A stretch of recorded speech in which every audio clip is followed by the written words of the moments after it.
Hi kids, I want to show you a little bit of an experiment that has to do with baleen whales. Now baleen whales live all over the world and there's tons of different kinds.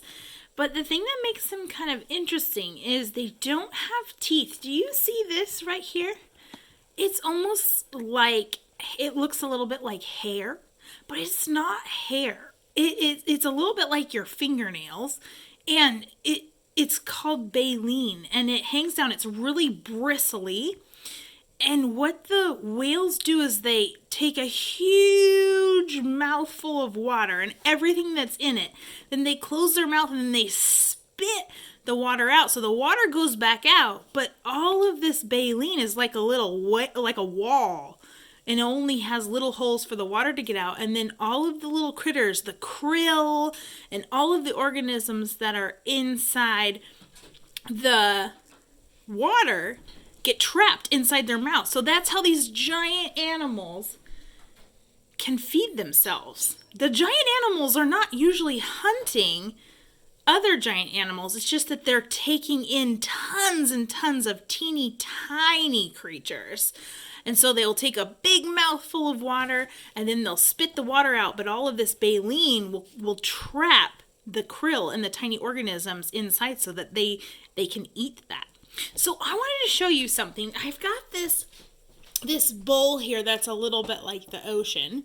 And inside I've got some pretend krill, some little tiny organisms that whales eat. It's not really krill, it's actually basil, but it looks like it, okay? So now if you were a giant whale, how would you get all of that krill into your tummy?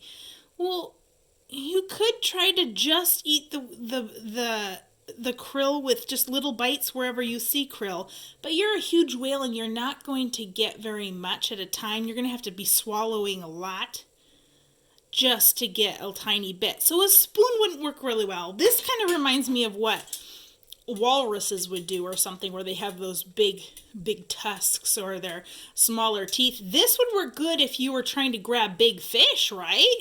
Like if you had something big like a seal you were trying to eat, these would work better, but it doesn't grab the little tiny organisms very well. But I want to show you, we've got this comb. It's a little bit like the baleen on the baleen whales. So you can see the baleen right here? It's a little bit like a comb. And there's little spaces in between for the water to go out, but the krill's going to get stuck. Let's give it a try. Oh, look at that. Do you see how it traps the little organisms? Let me rinse it off. I'll try it again. If I scoop this along like the baleen whale does, take a big old bite, look at that. I squish all the water out and then I've trapped all of the krill, and then I can now swallow them.